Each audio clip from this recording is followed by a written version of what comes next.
Valère, je vous accueille donc à chaud avec ce sujet de ballon et vous avez beaucoup d'atouts pour le commenter également parce que vous êtes un expert dans la territoriale. 2 individus ont été brûlés vifs sur la cour royale. Votre réaction? Bon, je ne suis pas un expert de quoi que ce soit. J'ai peut-être des petites classes dans la territoriale, peut-être ces petites expériences que je peux mettre. On apprécie la modestie. En avant. Donc je voudrais d'abord préciser de ne pas avoir peur de la garde à vue administrative. Au contraire, c'est vrai c'est un couteau à double tranchant. La garde à vue administrative. Parfois, on a donné ce couteau-là aux autorités administratives qui peuvent parfois l'utiliser soit pour vous protéger vous-même de vous-même, ça peut arriver, c'est-à-dire l'arbitraire, c'est le côté sombre de l'arbitraire, soit aussi pour donner un peu plus de coudées franches à la justice. Vous savez que la garde à vue judiciaire, c'est maxi 72 heures, je crois, quelque chose comme ça. Donc, quand on vous met en garde à vue administrative, vous savez qu'elle est sans fin. Elle est renouvelable ad vitam aeternam. Donc, 15 jours, 15 jours, 15 jours, ça permet au juge, ça permet au juge de vous avoir casé quelque part et de savoir que vous y êtes pendant qu'il peaufine les premières enquêtes de l'instruction qui lui permettent d'avoir un peu plus de visibilité quant à vous mettre en détention, comme vous dites, préventive, ou alors tout simplement vous libérer ou vous faire comparaître libre. Parce que la garde à vue judiciaire, au bout de 72 heures, on doit vous libérer. La loi dit, le juge, le procureur ne peut pas vous garder plus de 72 heures. Et donc, si vous libère, vous êtes parti, vous volatilisez. Ce sera un peu compliqué. Donc, je voudrais d'abord vous rassurer dessus. Maintenant, il peut aussi avoir un côté sombre, c'est-à-dire de protéger le bourreau. Le bourreau présumé. Vous voyez, ça, je n'en sais rien, mais je crois que je voulais d'abord lever cet équivoque.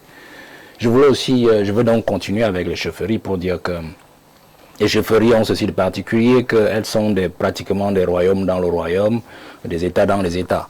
Et donc, la région de l'Ouest n'invente rien, parce que les endroits, les régions du pays où la chefferie a encore vraiment une grande prégnance, vous avez l'Ouest, vous avez le Nord-Ouest, et vous avez le Sud-Ouest, vous avez le Grand Nord. Le Grand Nord, c'est-à-dire ces 3 régions, vous voyez qu'on vient de faire pratiquement 6 régions sur 10.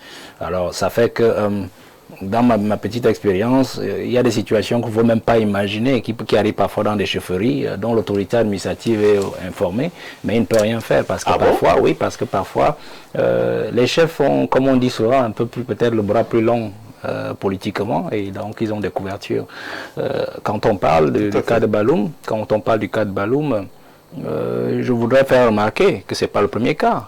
Nous avons le Lamido de Garoua, qui a assassiné, on va dire ça comme ça, son neveu.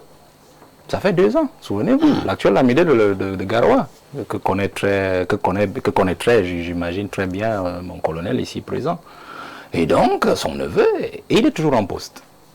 Considéré l'était. Il est toujours en poste.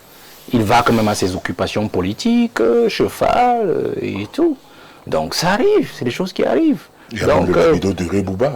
Il y a même aussi la chefferie, la chefferie de Rébouba. C'est-à-dire que vous avez des prisons dans les chefferies. Quand je dis prison, ce n'est pas des prisons traditionnelles. Parce que dans d'autres zones, quand on parle de prison traditionnelle, on sait ce que ça veut dire. Ce n'est pas une prison où on vous prend, on vous enferme, on appelle ça la quarantaine. Les prisons traditionnelles, c'est-à-dire personne ne vous parle, vous va qu'à vos occupations, mais tout le monde vous ignore. Mais là-bas, c'est des prisons vraiment. Vous êtes vraiment dans un enclos. Dans un enclos, où le chef décide de vous priver de votre liberté d'aller et venir.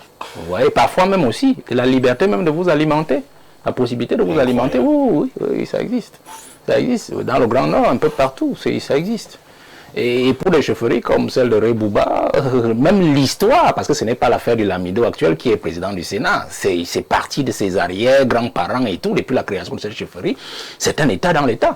Il y a même dans cette chefferie, il y a des choses même qui se passent dans cette chefferie. Quand on dit cette chefferie, elle est la plus grande même pratiquement du Cameroun, parce que vous parlez de Rébouba, elle prend tout le Mayoré, c'est tout un département. Quand on dit Mayoré, la chefferie de Rébouba, c'est le lieu de situation de la chefferie, mais le lieu de règne de cette chefferie, c'est tout le Mayoré, et c'est tout un département. Alors quand vous rentrez dans l'histoire même de cette chefferie, le mec il a des dogaris qui peuvent venir chez vous, prendre des bœufs, vous les partager avec vous, peut-être en prendre plus que vous, ainsi de suite. On a vécu des choses comme ça. Bon, je savais, j'ai travaillé à Garoua, et on arrivait parfois, quand on fait des inspections, des gens qui viennent vers vous et qui s'ouvrent à vous. Et qui vous font comprendre que... Personne ne peut dénoncer. Non, c'est pour vous faire comprendre que les populations vivent dans un règne de la peur permanente. Et je vais vous dire une chose, parfois, les forces de défense et de sécurité qui œuvrent là-bas localement sont complices. À l'insu du ministre de la Défense, du délégué général de la Sécurité nationale, parce qu'en fait, elles sont pratiquement inféodées par ces chefferies. Parce que le chef a la possibilité, par exemple, de dire, toi, tu ne seras plus commandant de brigade là, toi, tu ne seras plus commandant de compagnie, toi, tu ne seras plus collégion, machin, chose, c'est fini, terminé. Il suffit qu'il prenne son coup de fil et puis le MINDEF, et il vous dit, bon, allez, il y a un des direct.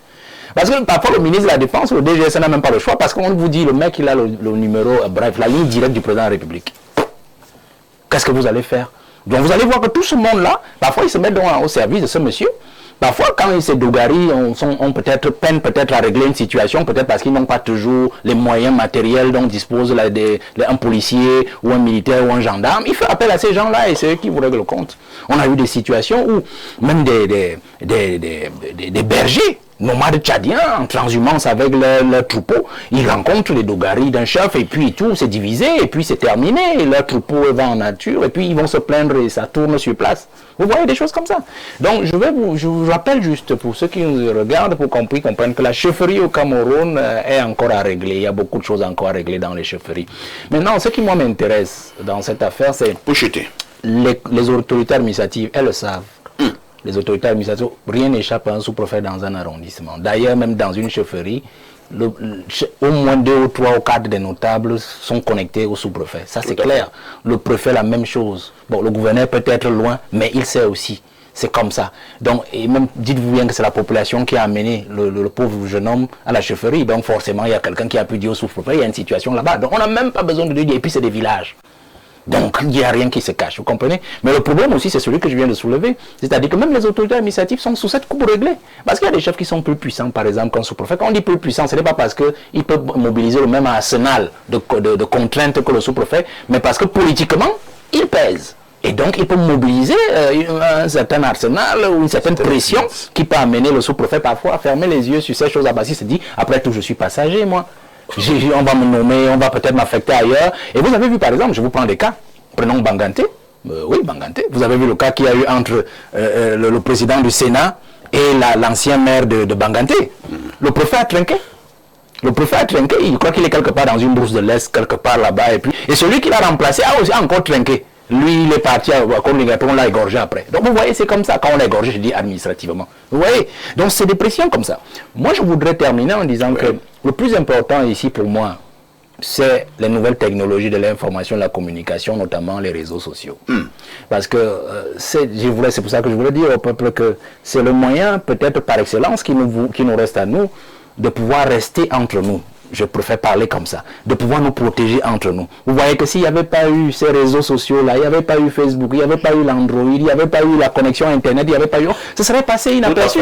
Vous voyez que ce que je vous dis, c'est ces choses qui se passent il y a 20 ans, 30 ans, 40 ans. On vous rencontre ça aujourd'hui comme des anecdotes, mais ça a été même peut-être plus horrible que ce que vous avez vu à Baloum.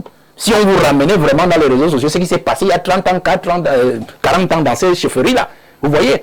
Mais parce qu'il y a des réseaux sociaux, nous pouvons être informés à date et en heure, nous pouvons nous mobiliser. Vous avez vu par exemple les affaires de violences sexuelles sur mineurs, sur enfants, et ainsi de suite. Le peuple se mobilise grâce aux réseaux sociaux. Et donc pour dire qu'en fait, nous devons comprendre, et là je parle au peuple et à la jeunesse, qu'il faudrait qu'on puisse resserrer les coudes et que nous comprenions que nous avons un autre moyen alternatif pour pouvoir toujours avoir la bonne information. Le régime actuel a toujours vécu, il a survécu par justement le fait de toujours nous cacher des informations essentielles, de toujours nous voiler beaucoup de choses. Grâce aux réseaux sociaux, nous savons par exemple que la SNH n'est pas dirigée par l'ADG que nous connaissons, mais par son épouse. Nous savons que beaucoup de choses aujourd'hui sont entre les mains des gens qui n'ont pas le droit de les avoir entre leurs mains, parce que non seulement peut-être ils n'ont pas le titre, ils n'ont pas le décret, mais en plus ils n'en ont même pas les capacités. Et donc aujourd'hui, nous avons des choses, des décisions qui sont prises aujourd'hui et qui sont découvertes sur la place publique et qui sont des incongruités. Donc je pense que le peuple doit le comprendre aujourd'hui. Le président nous a tourné le dos, nous devons apprendre à nous protéger et les réseaux sociaux sont un moyen par excellence pour nous